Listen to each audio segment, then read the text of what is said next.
L Dorado book के writer अनंत इनगालगी hospital से discharge हो गए हैं क्योंकि अनंत इनगालगी की तबीयत अब पहले से बेहतर है। इधर अनंत इनगालगी की लाइब्रेरी से उस पीएन को जो केजीएफ चैप्टर 3 की कॉपी मिली थी, अब वो कॉपी जर्नलिस्ट दीपा हेगड़े के पास है।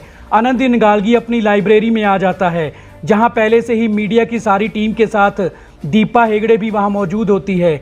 जर्नलिस्ट दीपा हेगड़े अनंत इनगालगी से पूछती है कि केजीएफ पर इंडियन आर्मी के अटैक करके अपने कब्जे में ले लिया है और केजीएफ का सारा सोना रॉकी के साथ समुंदर के नीचे 20,000 फीट की गहराई में पहुंच गया है। सब कुछ खत्म हो गया है, रीना भी मर गई है, फिर केजीएफ चैप्टर 3 क्यों? ये बात सुनकर अनंत इनगालगी कहता है कि इतिहास को दोहराना और इतिहास कायम करना ये दोनों अलग बातें हैं। दुनिया में पहले कभी इतना सोना एक साथ किसी ने भी नहीं देखा था जितना सोना लेकर रॉकी शिप पर जा रहा था। और जब वो मिसाइल रॉकी के शिप पर ब्लास्ट हुई तो सारा सोना समुद्र की गहराइयों में पहुंच गया और पूरे समुद्र उस गोल्ड की वजह से चमकने लग गया। किसी भी आर्मी, चाहे वो इंडियन की थी, इंडोनेशिया की या फिर अमेरिका की, रॉकी किसी को नहीं मिला और ना ही गोल्ड। जर्नलिस्ट दीपा हेगड़े अनंत इनगालगी से बीच में टोकते हुए बोलती है कि आखिर चैप्टर 3 किस बारे में है?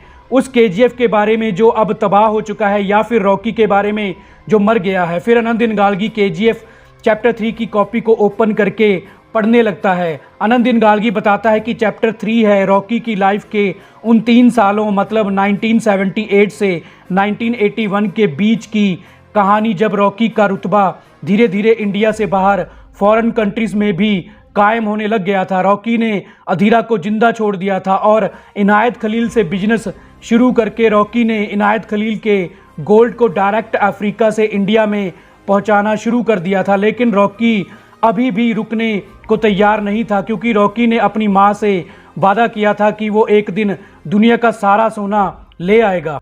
रॉकी को पता चला कि इंडोनेशिया कंट्री में दुनिया की सबसे बड़ी गोल्ड माइन है, इसलिए रॉकी इंडोनेशियन गवर्नमेंट से बिजनेस डील करने इंडोनेशिया चला गया। रॉकी ने अपने इस टूर के बारे में किसी को भी नहीं बताया, यहाँ तक कि रीना को भी इस टूर के बारे में नहीं पता था। रॉकी अपने साथ सिर्फ 2 लोगों को लेकर गया, जिसमें एक तो अनंत इनगालगी था और दूसरा कौन था इसके बारे में आपको आगे की कहानी में पता चल जाएगा। रॉकी जब इंडोनेशियन प्रेसिडेंट से मिला, क्योंकि उस समय इंडोनेशिया की गोल्ड माइन गवर्नमेंट के कंट्रोल में थी, लेकिन इंडोनेशियन प्रेसिडेंट ने कहा कि वो रॉकी के साथ बिजनेस डील नहीं कर सकता क्योंकि इंडोनेशियन गवर्नमेंट गोल्ड माइन के बिजनेस की सिर्फ 40% पार्टनर थी। इंडोनेशिया की गोल्ड माइन की 60% ऑनरशिप एक प्राइवेट कंपनी की थी। रॉकी उस कंपनी के ऑनर से मिला। रॉकी ने उस कंपनी के ऑनर को ऑफर दिया कि वो अगर रॉकी के साथ मिलकर गोल्ड का बिजनेस करेगा तो रॉकी उसकी कंपनी को 100% ऑनरशिप दिलवा देगा। मतलब रॉकी इंडोनेशियन गवर्नमेंट को पूरी तरह से गोल्ड माइन के बिजनेस से हटाना चाहता था। उस कंपनी का ऑनर मान गया। उस कंपनी का ऑनर रॉकी से पूछता है, लेकिन तुम ये कैसे करोगे? तब रॉकी ने अपना प्लान शुरू किया। रॉकी ने पहले फॉरेन में एक टीम तैयार की और उस टीम में फरमान, जिसको हम चैप्टर 2 में देख चुके हैं, वो भी एक कमांडर के रूप में था। असल में अधीरा ने फरमान को चेक पोस्ट ब्रिज के पास जान से नहीं मारा था, लेकिन रॉकी ने फरमान को दुनिया से और उसकी मां से छुपाकर रखा हुआ था क्योंकि रॉकी फरमान को अपनी टीम का कमांडर बनाना चाहता था। और फरमान वही दूसरा शख्स था जो रॉकी के साथ इंडोनेशिया गया था। रॉकी जानता था कि हर कोई देश अपने बैंक्स में गोल्ड को रिजर्व करके रखता है, जिस वजह से अगर किसी देश में कोई खतरा आ जाए तो उस गोल्ड का इस्तेमाल किया जाता है। और जितना ज़्यादा कोई भी कंट्री गोल्ड को रिजर्व करती है, उतना ही गोल्ड का प्राइस दुनिया में बढ़ने लग जाता है। रॉकी ने सभी देशों में अपनी टीम तैयार की और रॉकी की इस टीम में सभी प्रोफेशनल रॉबर्स थे। उन सब ने मिलकर 16 देशों के बैंक से गोल्ड चुरा लिया।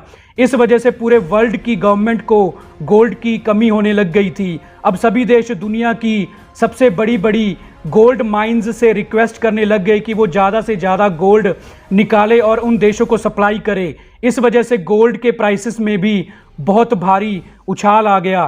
तब इंडोनेशियन गवर्नमेंट ने भी अपनी ऑनरशिप खो दी और उस कंपनी को 100% ऑनरशिप मिल गई। रॉकी ने अपनी टीम के साथ मिलकर चुराए गए गोल्ड को पूरे वर्ल्ड की कंट्रीज में छुपा कर रख दिया। अब केजीएफ से भी बहुत सारा गोल्ड इंडोनेशियन गोल्ड माइन को भेजा जाने लग गया।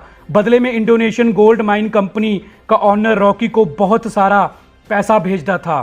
रॉकी ने अपना सारा पैसा पूरे वर्ल्ड की कंट्रीज में फैला दिया था। मतलब रॉकी अब केजीएफ के गोल्ड को इंडोनेशियन की माइन के गोल्ड से मिलाकर लीगल तरीके से बेचने लग गया था। लेकिन फिर CIA यूनाइटेड स्टेट्स को रॉकी के बारे में पता चल गया, लेकिन उस समय तक रॉकी इंडिया वापस आ चुका था। CIA ने रॉकी के टीम मेंबर्स जो फॉरेन में रॉकी का बिजनेस संभाल रहे थे को अरेस्ट करना शुरू कर दिया। जब रॉकी को इसके बारे में पता चला तब रॉकी ने केजीएफ के गोल्ड को सप्लाई करना बंद कर दिया और रॉकी ने ये सब केजीएफ पर इंडियन आर्मी के हमले से सिर्फ 3 महीने पहले किया था। फिर रॉकी सारा गोल्ड लेकर इंडियन ओशियन में अपना शिप लेकर चल पड़ा।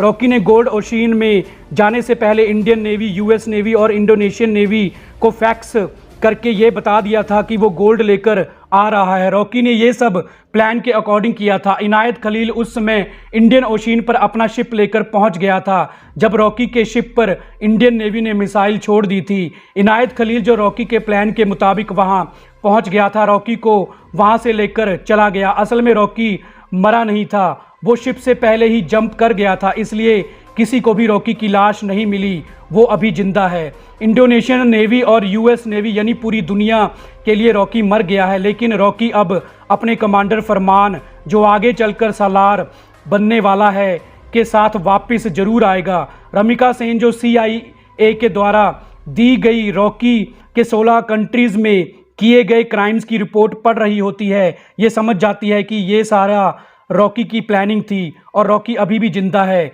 तो आगे की कहानी में क्या होगा ये हम आपको अपनी next video KGF fan theory 4 chapter 4 में बताएंगे।